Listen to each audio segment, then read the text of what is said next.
We continue with Tigers Roar, another hour for you. We'll remind you this is a live program each and every Wednesday night. If you're catching this on Thursday, Friday, or Saturday, you got a replay going. WHNO TV in New Orleans replays this every Friday from 5 until 7 p.m. in their sports block, and that covers the North Shore, Covington, Mandeville, Slidell, Washington Parish. It covers Bayou Country, Thibodaux, Homer, Lafourche, Terrebonne parishes, and the Mississippi Gulf Coast on WHNO TV, Channel 20 out of New Orleans.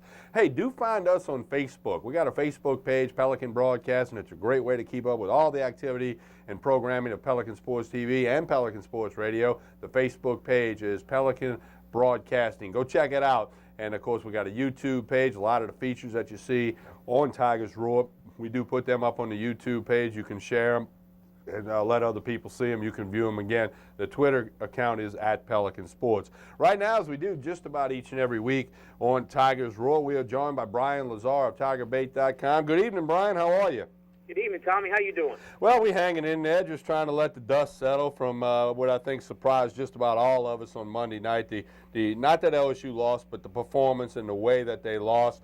Brian, your comments now that you've had a couple of days to digest what transpired in the Superdome. Well, first of all, it's obvious LSU got beat, offense, defense, and special teams, and I think you can look at all three phases as something different. Offensively, I thought a few things. Number one, I really thought that I was going to see, and we all were going to see from LSU, some roll-out, bootleg-type passes. Well, we saw that in the game. We saw it from Alabama, not from LSU. And that's really, I thought, the way LSU was going to attack the Alabama defense, because I think everybody figured that Nick Saban was not going to get beat on the option game again. And I just didn't know if LSU's offensive line was good enough to run the ball inside on Alabama. So I figured, they're going to have to do something, get the ball out on the perimeter. And, Jordan Jefferson is not a good pocket passer, so I really thought they were going to run a lot of bootleg action, go one way, get the flow going one way, and then come back the other. Well, they tried to run the option. It was stopped. They couldn't run the ball inside. And then for the most part, they turned Jefferson into a pocket passer, and he's not very accurate. And, Alabama's defensive line or front just, won the battle. So I don't know what LSU,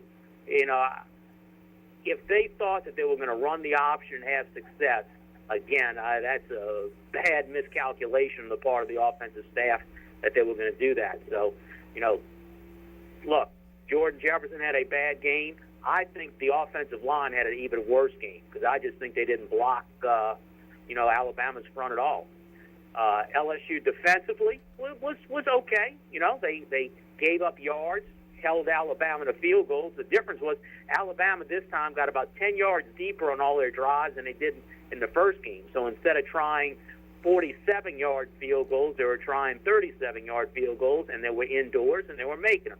The two longest field goals that Shelley made, were 41 and 44. Now, the worst thing about the defense, they needed to come up at some point with a takeaway to ignite the LSU offense, and they couldn't come up with any. And they also didn't really put a lot of pressure on McCarron. They didn't. They had a couple sacks late in the game, but in the first half, when Alabama was throwing so often, he was pretty much had whatever time he did. And then the most shocking thing to me in the three phases was the special teams, where everybody figured LSU had an edge, and they were thoroughly outplayed. Particularly in the return game. Marquise Mays has the 49-yard return early in the game to set up a field goal. Tyrann Mathieu, Bama only punted 3 times. Mathieu could only return one of them and gain 1 yard. LSU had a lot of opportunities on kickoff returns, and they never got the ball even to its 30-yard line. And then the one time LSU kicked off, Hairston put the ball 5 yards deep in the end zone, and Christian Jones brought the ball all the way out to Alabama's 32. So, Alabama, where I'm sure they didn't think they were going to win the special teams, they won that matchup. And if LSU wasn't going to win special teams, I knew they weren't going to win the football game. And then they really got beat badly in the other two phases, really got beat badly in the offensive phase, and that turned into a 21-0 loss. Brian, I remained in Baton Rouge to host the post-game show, as you know, and as I watched on TV, it looked like everybody on LSU's team was waiting for some type of a spark, whether the offense would do something to ignite the crowd, who was listless all evening, the defense do something, special teams do something. It's like everybody waited for somebody else to do it. Nobody provided a spark to get this team going, as they were basically flat the whole game. Did you get that same feeling in the stadium? Well, you were waiting for a play, and the LSU made one play when Brockers blocked the field goal. The score is 3-0. Brockers blocks the field goal. LSU takes over, and they 3-0. So, and outside of that, they didn't make there was no defensive series in which they got a takeaway. There was no defensive series where they just shut the door on Alabama.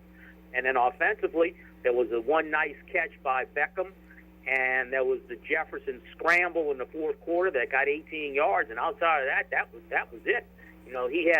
There was a chance on the play of Landry in the fourth quarter where he just overthrew him a little bit. There was one ball to Beckham that could have turned into a big play. But you're right, Tommy. They didn't make there was nothing to light a fire under LSU. And people said LSU looked flat. You're going to understand this. That's like in baseball, where if you face a good pitcher who just shuts you down and you can't do a thing at the plate, it makes you look listless. It makes you look like, there's no energy. But that's what a good pitcher does, and that's what Alabama, with a great defensive effort the other night. I'm sure the LSU coaches were saying, what can we do? And when you go like that and say, we don't have any idea to solve them, you're going to look like you're sort of listless. And I think that was the deal with the LSU offense. Brian, you reported at TigerBait.com today. I read the story, some news about Russell Shepard. Share that with everyone here on Tigers Roar. Well, apparently Russell Shepard late this afternoon made himself available for the NFL draft. My reports are he would be a late-round draft choice. He played very little. This was not a good year for Russell Shepard.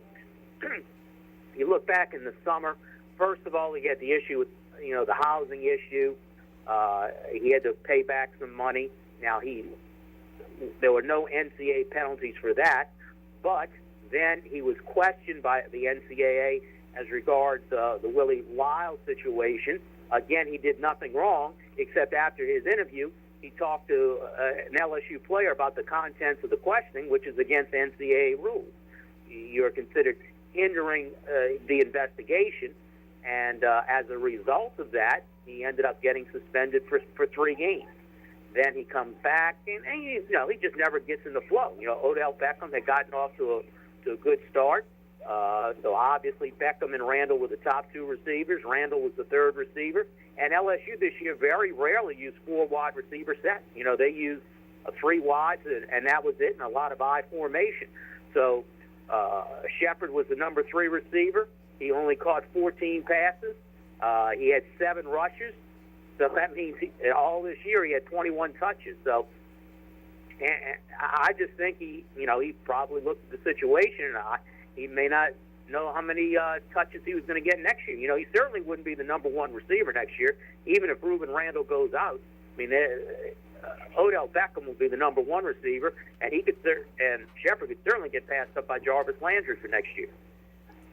Brian, up next for LSU National Signing Day, Wednesday, February 1. I know you guys will cover the recruiting angle extensively on TigerBait.com, but what can the fans look for between now and February 1? Well, on the site we'll be doing a lot of coverage of the wrapping up the 2012 class, and then also a look ahead to the 2013 class. LSU has a junior day this weekend. We'll be doing reports on the players who are coming there, and after they make their visit, how they enjoyed it. And there's always the chance that there could be some players for the 2013 class making commitments after this weekend. And you can read all about that on TigerBait.com. And, of course, tell everybody about the 7-day free trial. 7-day free trial at all times, www.tigerbait.com. And, of course, we got, coverage of basketball. And then we're about 5 weeks away from the start of the baseball season. By the way, what's the update on the basketball score in Tuscaloosa tonight? LSU was down by about 6 points the last score I see. Brian Lazar, TigerBait.com. As always, we appreciate it. We'll visit with you again soon. Thank you, Brian.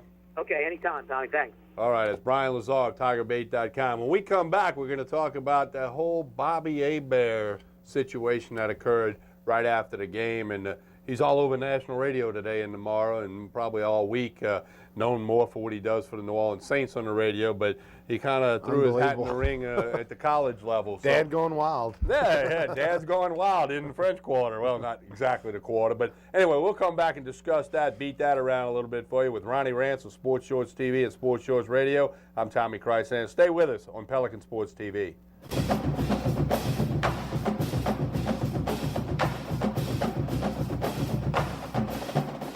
Hi, I'm Joe Horn, and you're watching Pelican Sports TV. Hi, I'm attorney Kerry Bryson. My law firm focuses specifically on helping people try to solve their IRS tax problems. Lately, so many new out-of-state companies are popping up claiming that if you send them money, they can resolve your IRS problems. But what happens if they don't? Do you hire an attorney? Maybe you should start with a local attorney that's already handled hundreds of IRS cases right here in Louisiana. When you hire the Bryson Law Firm, you won't be speaking long distance or sending money to some out-of-town high-pressure salesman. You'll meet with us in person at our office right here in Baton Rouge. Your first visit is completely free and confidential, and we'll tell you on the spot exactly how much it'll cost.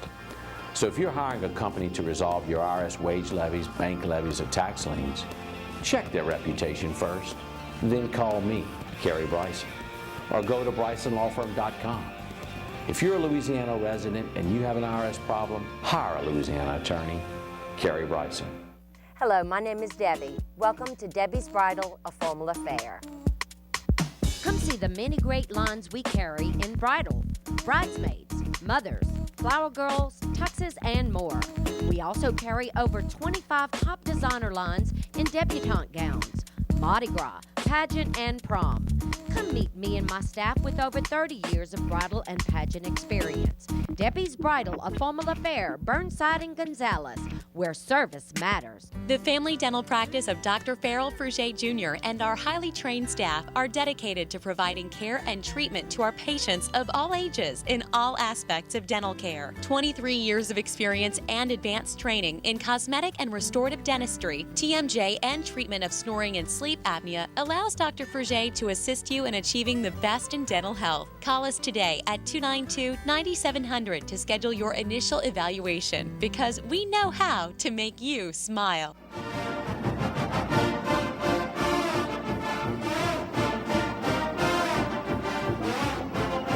We continue with Tigers Roar right here on Pelican Sports TV, live every Wednesday night, 8 to 10 p.m. Got Ronnie Rance here with us tonight, and talking about LSU, the Alabama game. We're still going to take our weekly run through the LSU athletic department in a little bit.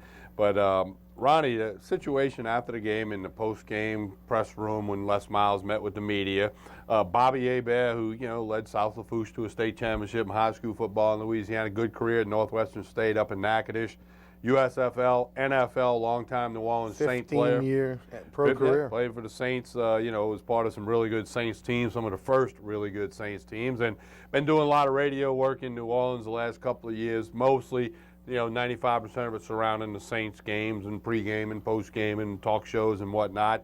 But obviously he had a press pass for the game. His son, T-Bob Hebert, a member of the LSU team who did not play a single snap in the game. He's got another son who's a backup quarterback at Nicholls State. So he gets in there, and he begins to tear into Les Miles a little bit. He gave a little speech. 90 seconds. Then he had to be said, do you have a question? Then he asked a question about why didn't you try to move the ball downfield? But that was on the heels of saying 5 first downs is ridiculous. The quarterback wasn't doing good. Why didn't you put in Jarrett Lee? Question, why didn't you throw the ball downfield? Well, Coach Miles gave an answer that, we tried to. Well, maybe some of the sacks were meant to be long passes, but it looked ugly. And Hebert has just gotten publicity all over the nation. USAtoday.com, I go to that sports page a lot. ESPN, he's on national radio shows all over the place to talk about the Saints this week and playing the 49ers on Saturday. However, it's going to come up about what he did. The audio and video was all over the internet. You can, if you hadn't seen it yet, you can go look it up. A strange situation. I think he was dead on with the question. Now, maybe could he have went about it a different way? Of course. Certainly. And he even kind of admitted that the next day to WWL-TV in New Orleans, that maybe could have worded it differently, said it a little differently, but it was a spot-on question, which, you know, no coach gives a direct answer all the time, especially Les Miles, but it has just caused so much talk. Well, the reason is because nowadays reporters don't ask hard-hitting questions a whole bunch, particularly not in Baton Rouge. The problem is that, you know, in college athletics, the sports information directors have a lot of power, and they can make your life miserable and make your access miserable. They can take your access away. There's if Michael Barnett, for example, at LSU, the sports information director, doesn't want to give you a press pass and allow you to go in the locker room, you're not going in the locker room. You're not going into the press box. And that's the problem. They can take those things away. In the NFL, you have unions and you have contracts and you have rules, and you know, you have a little bit more access to locker rooms and that sort of thing. You know, the UPI, the old UPI, the AP, you know, that's around now. They can kind of make sure, no matter what the question, that you still are able to get into those press conferences. So we're just not used to, particularly in this market in New Orleans and Baton Rouge, having media people put coaches on the spot. We're used to having coaches yell and berate media people, and Nick Saban, or if Les Miles doesn't want to ask a question, he just doesn't answer it, and it go on, and everybody throws a bunch of softball questions up there, and occasionally when a Jacques Doucet gets emotional or when a Bobby Hebert gets emotional, they're railroaded and acted, you know, made to be look like they're crazy. I will say this. He could have gone about it differently. He should have gone about it differently. It was a 90-second tirade against Les Miles. He's a dad. I'm sure he had a cocktail. His son didn't play in his last game ever. His son had lost his job 4 weeks ago.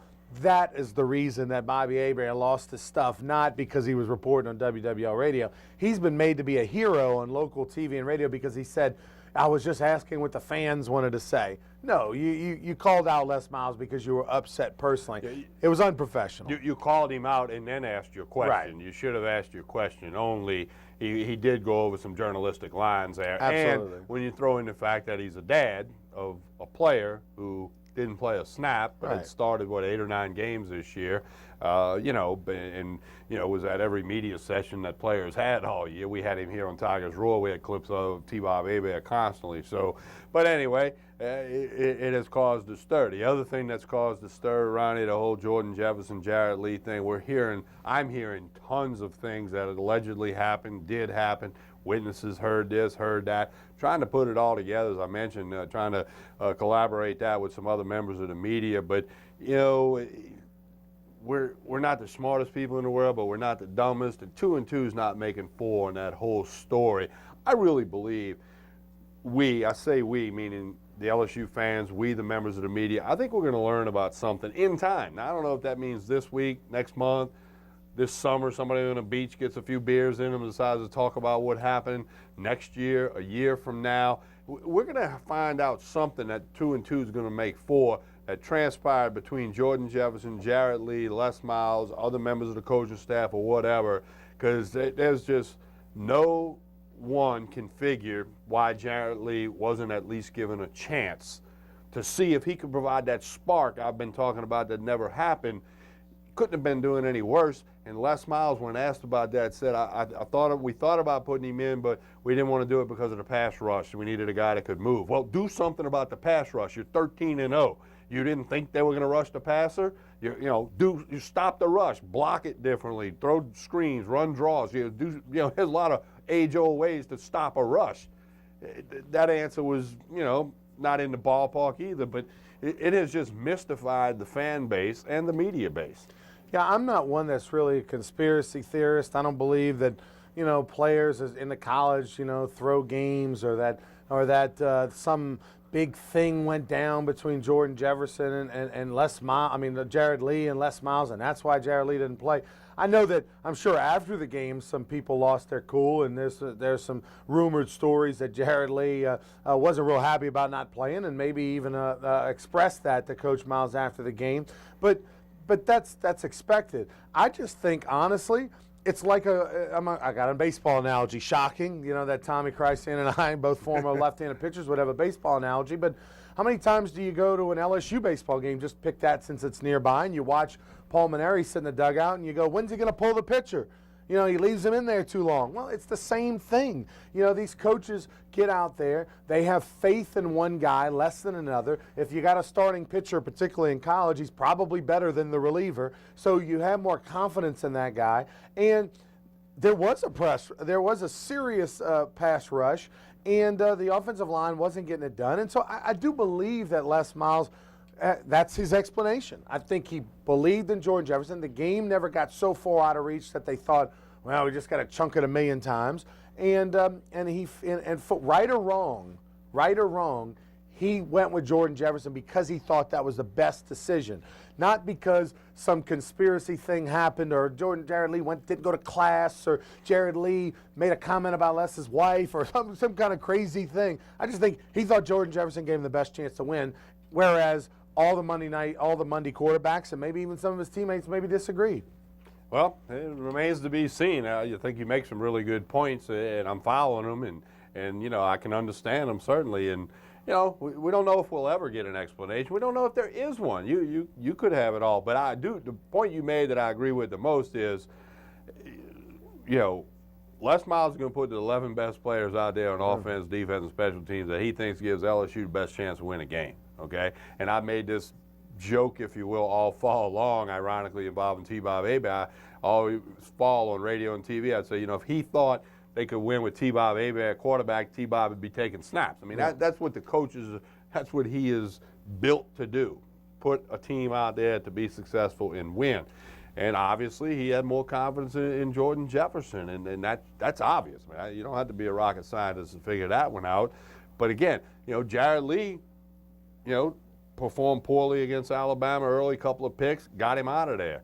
Jefferson, never to be seen poorly again. Against Georgia, didn't get him out of there. Right. Poorly in the first half and all the game against Alabama, never did get him out of there. Now maybe he thought, Jefferson not being on the top of his game was better than Lee. Who knows? Maybe, Les Miles, I think he owes an explanation, but that's just my opinion. I don't think we'll get one. I think he should come out with some kind of statement or, some kind of press conference, even if it's after signing day, somewhere around spring football, and say, here's what I was thinking, and try to make let people understand. Because right now they don't understand. And when you don't understand, that's when the rumors start, and it starts saying, well, this happened and that happened, and what about this, what about that? If he would come out with a statement, then everybody would know what the reason was. Whether you agreed with the reason or not, at least you'd have something to grab onto. Yeah, I mean, and, we'll see if anything happens, and we'll see if maybe one day Les Miles down the road looks back and wonders if he would have done it differently. But, because I'll give you Jerry DiNardo. Jerry DiNardo, he was able to retrospectively look back on his end days at LSU and come to a realization that he made some mistakes and did some things wrong and wishes he would have done this instead of that. You wonder if Les Miles maybe one day will do the same thing and say, well, I wish I would have handled the Jared Lee situation a little bit differently. But again, when you're not in it and we're not in that locker room, we're not around that program 365 days out of the year, we don't know what's going on relative to have these personalities clashed for 4 years? Have they gotten along? Have there been issues in the past? And at the end of the day, I think Les Miles has earned has more confidence in Jordan Jefferson over his career, and feels more confident in Jordan Jefferson that he can make things happen more than Jared Lee. And right or wrong, that's how he feels. One thing we do know is both Jordan Jefferson and Jared Lee have exhausted their eligibility. Yeah, and that's no longer that's a part of the history of LSU now. It's no longer a part of the program. That's terrible for sports talk, TV, and radio. That we are got not going to be there anymore. But Mettenberger, Gunnar Kiel, Stephen Rivers. conversation going, because as I said on radio, LSU quarterback has always been the number one talked about topic. You go back to Jimmy Field and Nelson Stokely, and you can go way back, and it's always been talked about. I'm going to go out on a limb and say Zach Mettenberger is going to be starting quarterback next year. Call me crazy. September 1 against North Texas, absolutely. you go with Mettenberger. Absolutely. In Tiger Stadium. Yeah, absolutely. He's going to have that job. When we come back, we'll take our weekly run through the LSU athletic department with Ronnie Rance. I'm Tommy Christ, and you're tuned to Tigers Roar on Pelican Sports TV, Baton Rouge, Lafayette, and New Orleans.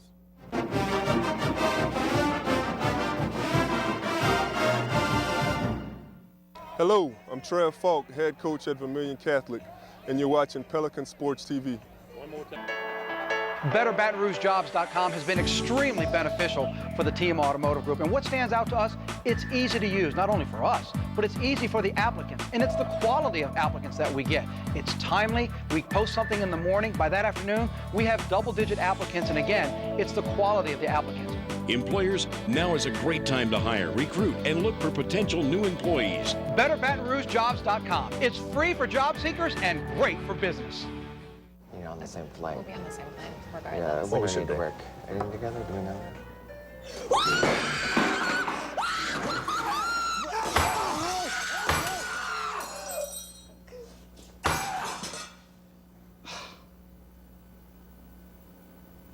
Got it. Thanks, Dave.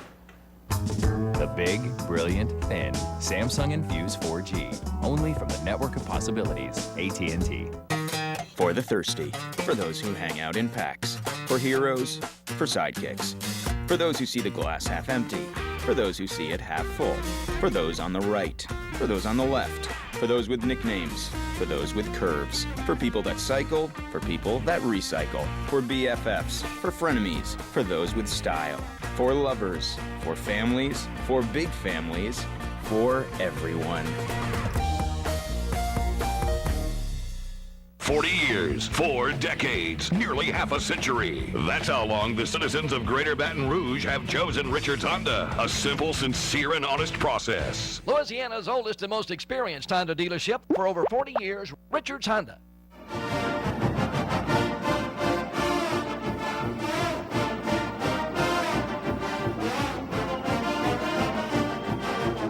FantasyPigZ.com. Hey, coming soon, basketball, baseball, golf, and a whole lot more. They had a website here that's built by some Louisiana guys and designed. I've been there. You can get it on their free email list, FantasyPigZ.com. They were giving away iPads all fall. They had bowl contests. FantasyPigZ.com. Basketball, baseball, and golf coming soon. Go check it out. Again, it's a good website. They offer a free email, and you can kind of tool around, check out all the things they got at FantasyPigZ.com. We continue with Tigers Roar right here on Pelican Sports TV. Ronnie Rance, Tommy Christ with you. Our weekly run through the LSU athletic department just got an update. LSU is trailing Alabama men's basketball tonight by 17 points, about 9.5 minutes to go in the game. So bad week. Bad. Well, the Lady Tigers beat Alabama on Sunday. Hey, there we go. Yeah, 84-40. There we go. So you got to beat them by 44. We lost by 21, and so if we can keep it under 44 between men's basketball and men's football, we'll have won for the week. Yeah, I guess. Yeah. So, but anyway, Nikki Caldwell's team, did well against the. By the way, can I just say this before we do our wrap around on the look around?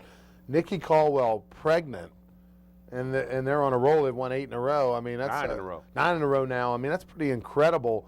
Because I mean, she's very pregnant, and to be coaching she's due SEC, right near the Final Four. Yeah, I mean, wow, that's impressive. Former football player, the dad, Justin Fargas. Pretty good running back. Yeah, he was a pretty good running back. You get a look at just how pregnant. That was a few weeks ago. Yeah, Nikki Caldwell. You know, I interviewed Nikki in her office prior to the season starting for Tigers Roar TV here. We played that, and really intelligent.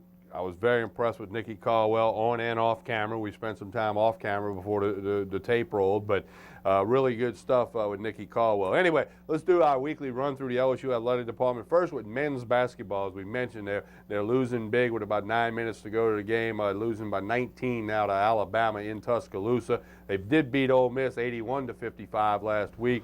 11-4 overall, 1-0 in the SEC, coming into what looks like a loss tonight against Alabama. At Arkansas on Saturday in Little Rock. in Fayetteville. Home next Tuesday night against Auburn in the PMAC will be their next home game. Ronnie, I went to the game when they beat Ole Miss. Here's some highlights of the Virginia game, which was the game before Ole Miss.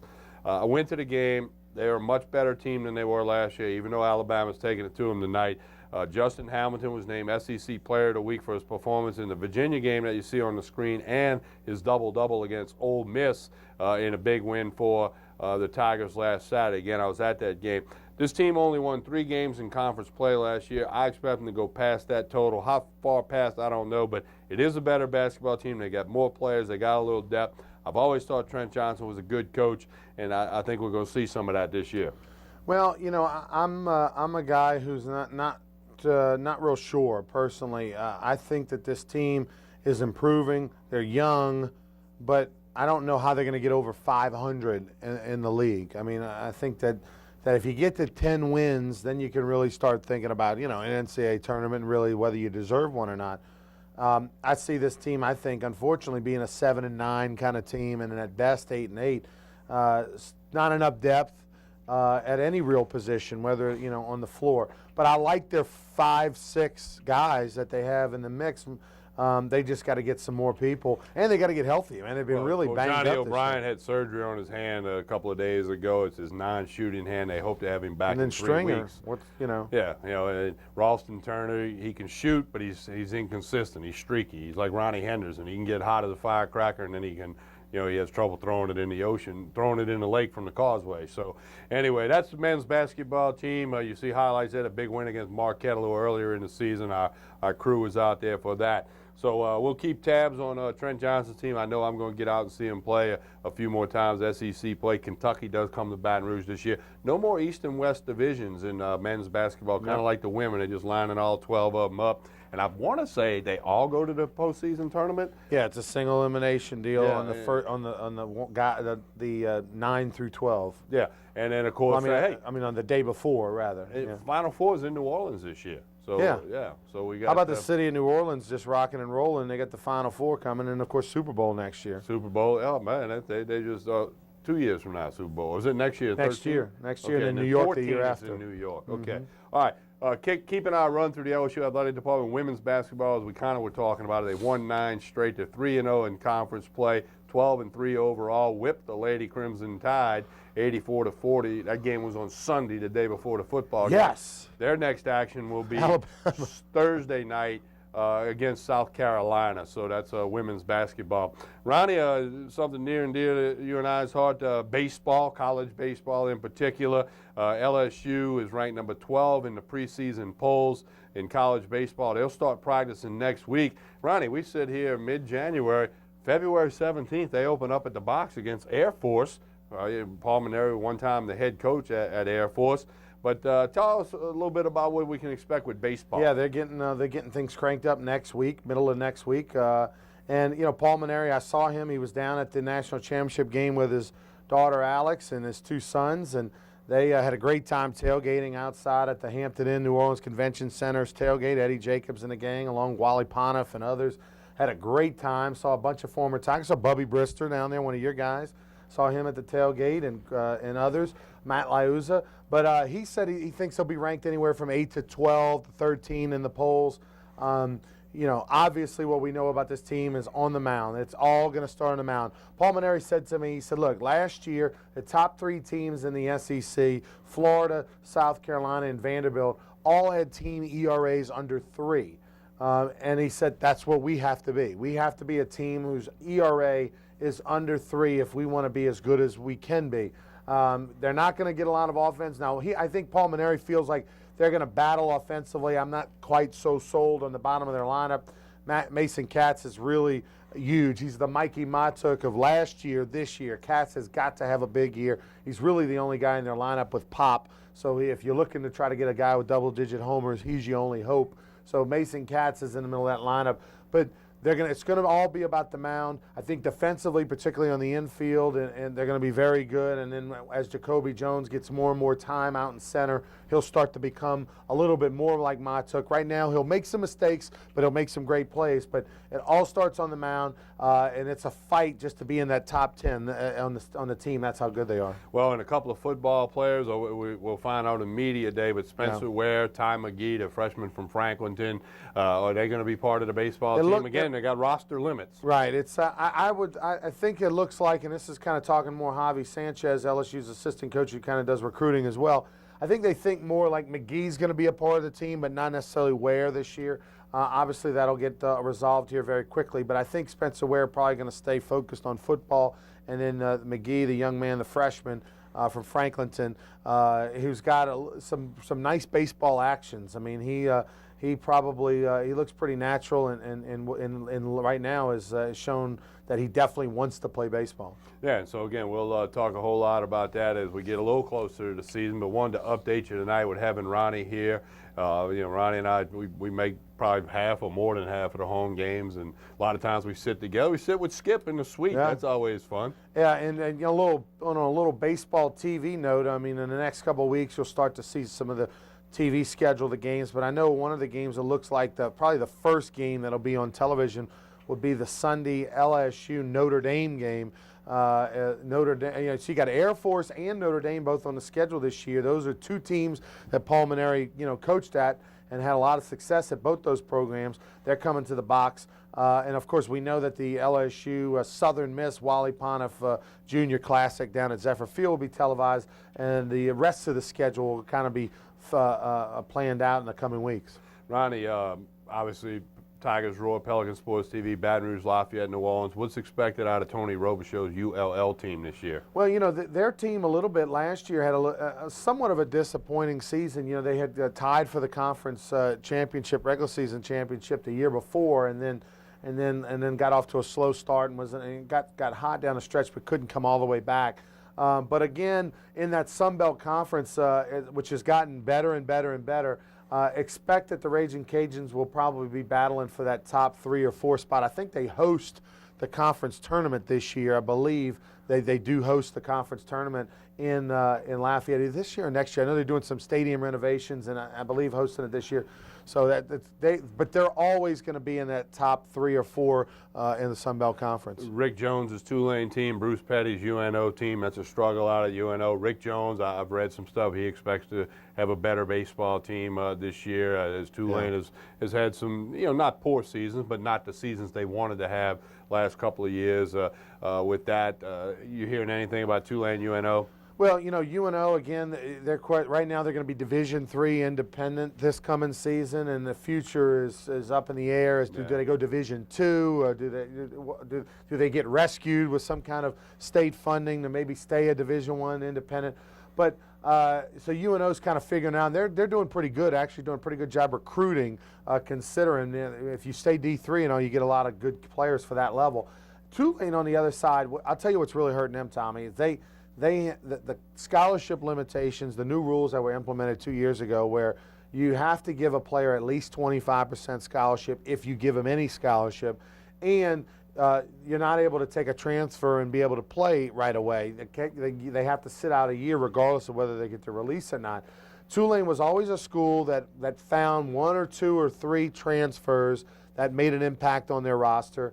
And they were a team that, because it's so expensive to go there, $50,000 a year or whatever it is to go to Tulane, they were a team that they didn't have to, if you give a guy a scholarship, you give him 25%, you're better off trying to get him an academic scholarship or taking out loans, and it takes away from the pot that you have to sell for certain players. So the scholarship limitations and the transfer rules are really hurting Tulane. And so their level of where they can get to, I think, is going to be hard for them to be consistently at the top of that conference. But from year to year, they can be much better and get into the tournament. And I tried to reach Roger Kadar today to find out about Southern baseball. I'll get a hold of him between now and next week. Pelican Sports TV, as we have in the past, will be associated with Delgado Community College, Joe Sherman's team. great brand of baseball. This year we're adding Baton Rouge Community College. Coach L.J. Dupuy and his team will be a part of Pelican broadcasting as well as we get a little later into the spring. So we love our baseball around here. Certainly, you know, it's got its place. Certainly football carries the big payload here, but we certainly like baseball. When we come back, we're going to repeat some of the top stories. Some two people no longer associated with the LSU football program. We'll repeat that, have some more stuff for you right here on Tigers Roar, Pelican Sports TV, Baton Rouge, Lafayette, and New Orleans.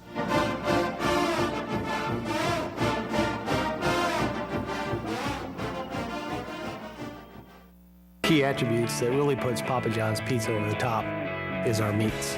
Nobody does what Papa John's does. For just $11, get our new double-layered premium pepperoni pizza, loaded with a layer of our signature pepperoni, plus a layer of oversized deli-style pepperoni. Just $11 for a large. Plus, get double points all weekend long and earn free pizza fast with Papa Rewards, only at papajohns.com. Sign up now. Better ingredients, better pizza, Papa John's.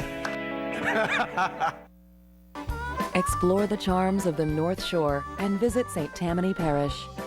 Whether you're looking for a cultural experience or an adventure, you'll find it here. Enjoy great attractions and fantastic dining in a relaxed and friendly atmosphere. Come visit us and discover the history and heritage that is Louisiana's North Shore. For more information, log on to louisiananorthshore.com/bb. Hi, I'm attorney Kerry Bryson. My law firm focuses specifically on helping people try to solve their IRS tax problems. Lately, so many new out-of-state companies are popping up claiming that if you send them money, they can resolve your IRS problems. Well, what happens if they don't? Do you hire an attorney? Maybe you should start with a local attorney that's already handled hundreds of IRS cases right here in Louisiana. When you hire the Bryson Law Firm, you won't be speaking long distance or sending money to some out-of-town high-pressure salesman. You'll meet with us in person at our office right here in Baton Rouge. Your first visit is completely free and confidential, and we'll tell you on the spot exactly how much it'll cost. So if you're hiring a company to resolve your IRS wage levies, bank levies, or tax liens, check their reputation first, then call me, Kerry Bryson, or go to brysonlawfirm.com.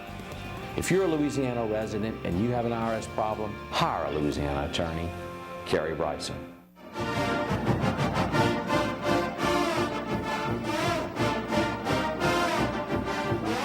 We continue with Tigers Roar. Ronnie Ransom, Tommy Christen, and final segment here for you, taking you to the top of the hour. We remind you this program's live each and every Wednesday night, 8 to 10 p.m., Baton Rouge, Lafayette, New Orleans, streaming on the internet at pelicansportstv.com.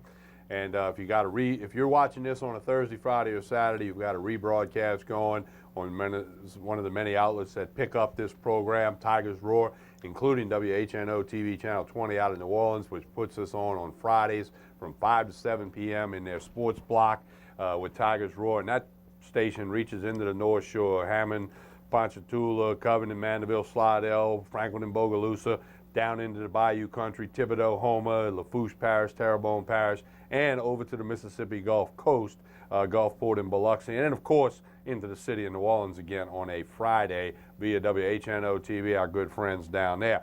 As I mentioned earlier, every Wednesday at 7 o'clock, it's not going to do you any good tonight, but going forward, we have Sports NOLA TV, hosted by Ken Trahan, former New Orleans Saints wide receiver Torrance Small, award-winning writer Brian Ali Walsh. Sports NOLA TV, always about the Saints, the Hornets, prep football in the greater New Orleans area, and much more, including LSU, Southern, the whole bit. Sports NOLA TV airs every Wednesday at 7 p.m. as a lead-in to Tigers Roar for you right here on Pelican Sports TV. Ronnie, coaching staffs at this time of the year, now that football's totally done with the BCS game on this past Monday night, there's always going to be some changes, a lot of head coaching changes since, late November or whatever, some even before that. But Billy Gonzalez has been on the LSU football staff for 2 years as a wide receiver coach and a passing game coordinator. He has decided to leave LSU. He has been named offensive coordinator at Illinois of the Big Ten. Coach Miles has wished him well, wished his family well, wished him well in this opportunity. Coach Miles has said he's not going to be in a hurry to fill this position. He'll take his time and get a great coach with an outstanding resume. So that's the first defection off the coaching staff. Will there be more? I don't know. But it's not. It shouldn't come as a surprise. It happens, especially when you have a quality program. The assistants are going to get other opportunities. I'm sure Coach Miles he doesn't have to hurry and fill this position. But like you said, if you're an Illinois fan, and probably don't have a whole lot of Illinois fans watching tonight, but you're going, the passing game coordinator, this team passing, go look up the stats. But anyway, Billy Gonzalez leaves LSU. Yeah, and he came in with a lot of fanfare because he came over from the University of Florida where they had Percy Harvin, and everybody thought that he had some mojo that was going to all of a sudden take Russell Shepard and make him the next Percy Harvin. That didn't work, and so both of them may be leaving, which is ironic, that 2 years ago they were kind of attached at the hip, and now it looks like they are going to be leaving. So that experiment didn't work.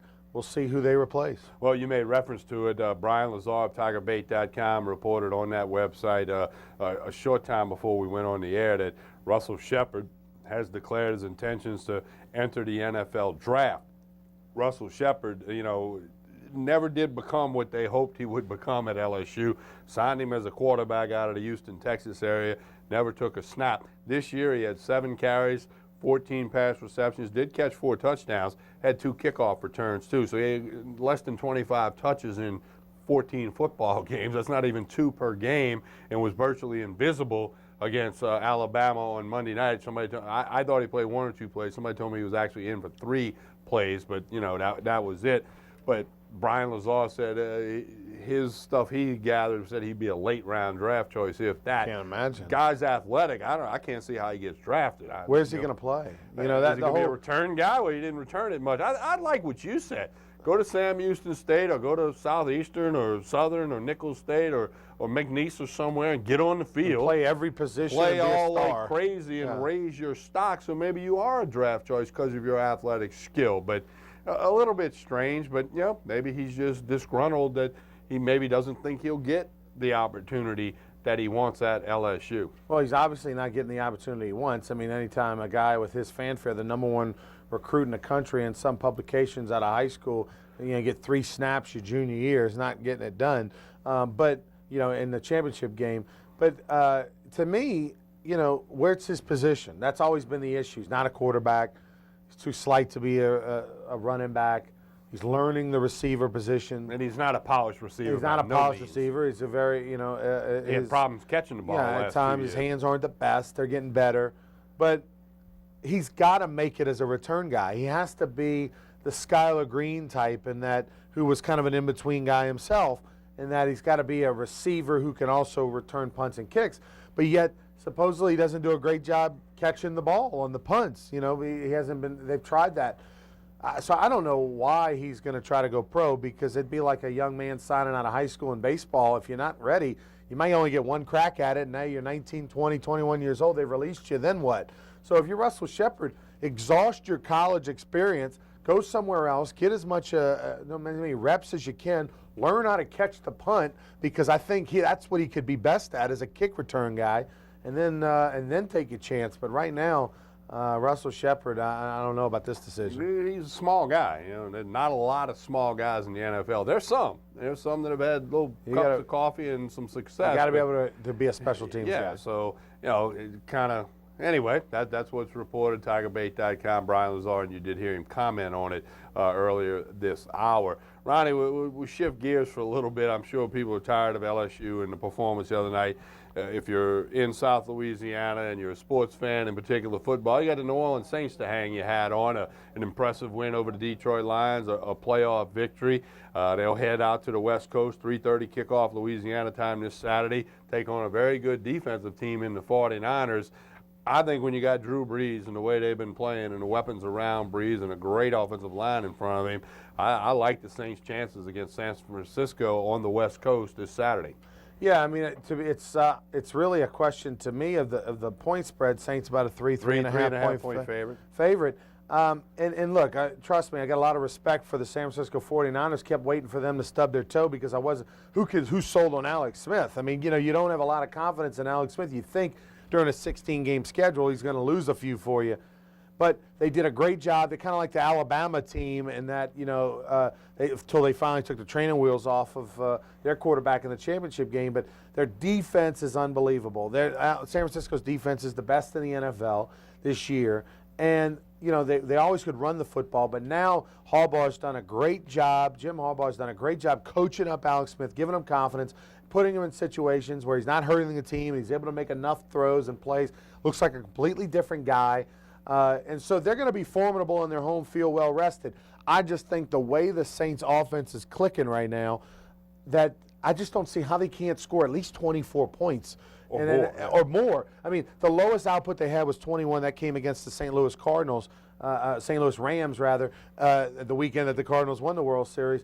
And that was their crazy loss that they have. Everything else, they've been 24 or more. So I think the Saints get to 24. I just don't know that, even with the Saints defense not being great, I don't know that the 49ers could score more than 24 points against the Saints. And if you're a Saints fan, I'm sure you figured this out, but if not, I'll point it out for you. Saints beat Frisco on Saturday. You want to pull for the New York Giants to upend the Green Bay Packers on Sunday, because if that were the case, the Saints would host the Giants Sunday, January 22nd in the Superdome for the NFC Championship and a right to go to the Super Bowl. So that's looking ahead a little bit, but if Saints take care of business on Saturday, you pull in for the Giants if you're a Saints fan on Sunday in Green Bay. Ronnie Rance, once again, tell everybody about Sports Shorts Radio. Sports Shorts Radio, Saturday mornings from 10 to noon. That's on ESPN Radio, 104.5 FM. Myself, Chad Bluen, and others. We do it live at Gambino's Restaurant and Bakery. Come on by and see us. They have breakfast and lunch. And, of course, we take phone calls. We have a lot of great guests. We had a super BCS preview show last week. Sports Shorts TV right here. This is our home on Pelican Broadcasting, Mondays at 8, Tuesdays at 9. It's Sports Shorts TV, an hour-long sports talk show. We have a special guest each and every week. The first half hour is a bunch of different topics. We fly through it, myself and Chad Bluen. Fast-paced show. Tommy Krysan pinch hit for us this week. If you missed it, you can watch a replay Friday, 8 o'clock, right here on Pelican. And, of course, as we announced to you earlier, Pelican Sports Radio has landed. We found a home, 1590 AM, KKAY. And we're on same time slot, 3 to 4 o'clock, Monday through Fridays. I'm hosting the program, taking your calls. Got our regular guest, Ken Trahan of SportsNola.com. Had Rick Robinson on about baseball today. We got the Cadillac 3 Pick'em segment on Fridays. All of that's still there, but KKAY Radio, 1590 AM. That does stream on the internet, KKAY1590.com or globalradio.kkay.com. And on your smartphone, there's a free app, Tune In. Search it, free app, Tune In. You can get KKAY. Also on KKAY 1590 AM, we're the anchor leg. 4 sports programs Monday through Friday. Jordy Hultberg in the mornings from 7 to 9 in that morning drive slot. Get your radios on 1590 AM. Chad Bluen from 9 to 11. Buddy Sanji from 1 to 3. He's the longest tenured sports radio guy continuously in the Baton Rouge market. Buddy keeps it spicy from 1 to 3 o'clock. He's a great setup for Pelican Sports Radio 3 to 4. And it's all KKAY 1590 AM.